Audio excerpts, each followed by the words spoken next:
Olá, pessoal. O que é base empírica? Base empírica, né? Base porque vai ter que sustentar as suas conclusões, né? Então, base empírica porque é baseado em evidências e fatos, né? Então, com a base empírica, né? Ela serve para validar, né, os seus achados, as suas descobertas. Essa é a ideia da base empírica. Por isso que no texto, né, num artigo científico, você encontra o item resultados. Né? Vamos ver aqui esse exemplo. Ó. Imagine que você tem lá então suas evidências, né, seus fatos, seus resultados, 1 e 2. E a partir deles você tira uma conclusão.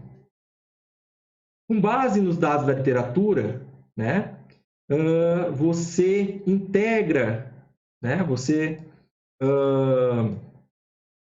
combina essas duas informações e consegue tirar uma segunda conclusão. Ou seja, a segunda conclusão é sustentada por suas evidências e pelas evidências da literatura. Né? Imagine que tem uma evidência 3 agora e dá um dado da literatura 2. Né? Com base nisso, você consegue tirar uma conclusão 3 sustentada numa evidência sua e também, né, nas suas evidências e na literatura 3. E ainda é possível você combinar essas duas conclusões, né, conclusão 2 e conclusão 3, para ter uma conclusão mais geral. Isso é base empírica. Mas como que eu consigo conectar meus dados e minhas evidências com os dados da literatura? Como que essa conexão ocorre? Veja esse exemplo que interessante. Imagine que eu tenho duas variáveis, né, que estou estudando, né, num determinado contexto, num determinado tema, enfim, matemática. E, bem, a variável aqui é a tal variável A e a variável C, né? E eu consigo, meus resultados e minhas evidências mostram que existe uma associação positiva, uma correlação positiva entre essas duas variáveis, né? E quando eu aumento o C, eu também aumento A. Aqui é muito importante uma coisa, tá? O exemplo que eu estou dando aqui, estou fornecendo para vocês, é que a variável C, né, não causa A, ou A não causa C aqui no caso. Né? Então, eu não estou considerando os mecanismos, né, que estão interferindo aí A e C. Eu não estou falando que C causa A e A causa C. Eu só estou dizendo que existe uma correlação ali entre essas duas variáveis, né? Mas não estou dizendo se existem alguma causa e efeito ali na pesquisa, ok? Então, aqui são suas evidências. Então, está mostrando para a gente que existe uma associação positiva entre essas duas variáveis, né? Mas não existe aí eu ainda não estudei a questão da causa e efeito, né? E a partir disso eu tiro uma conclusão, né? Bem, com base nos dados da literatura, nas evidências da literatura, né? Na rede de conhecimento existente, né? Nós encontramos lá, né? Nós conseguimos enxergar, muitas vezes, que um determinado cientista não enxergou. Talvez você deve ter enxergado, por exemplo, que B afeta A. Ou mesmo essa evidência esteja lá de forma bem explícita, né? Então, vamos supor aqui que você encontrou isso na literatura. B afeta A. Tá? Não importa o modo que você encontrou, se você concluiu aquilo, né, com base nos dados da literatura apenas, ou se aquilo está evidente no texto, tá? Mas você enxergou, você encontrou que B afeta A. Bem, se B afeta a B você não estudou essa variável, mas a A é uma variável que você está estudando.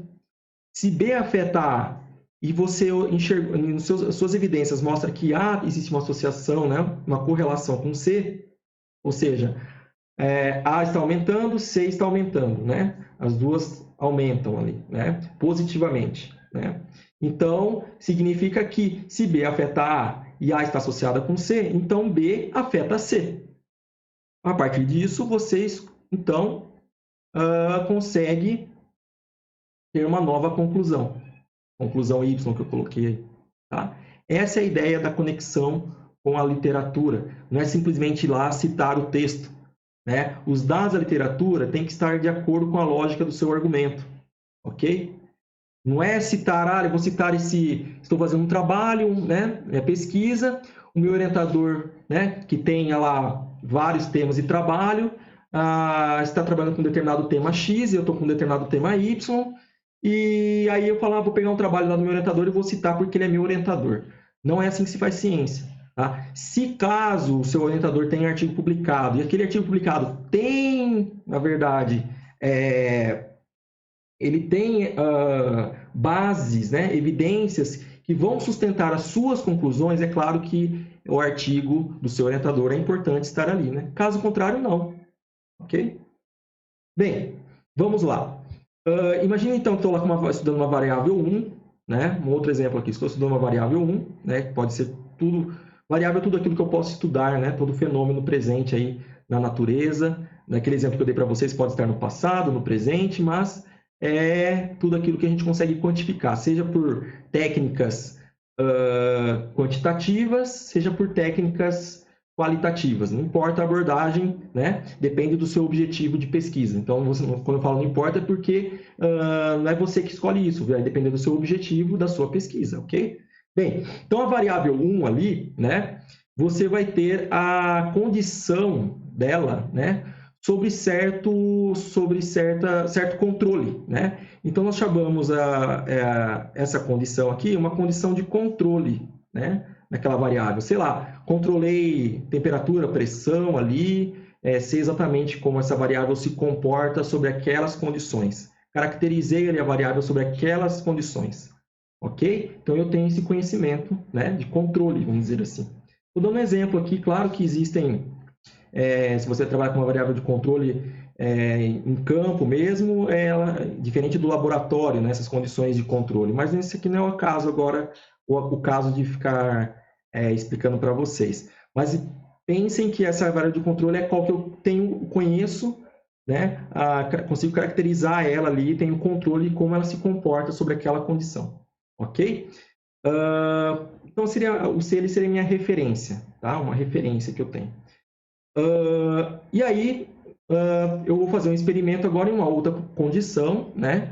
Condição lógica, eu estou chamando de ali porque é experimental, que eu vou modificar algumas características ali da variável, algumas condições, enfim, e que isso, de certa forma, vai modificar essa minha variável, tá ok? Então, nessa condição experimental, o resultado aqui que está mostrando para a gente é que ele foi menor que a da minha de controle.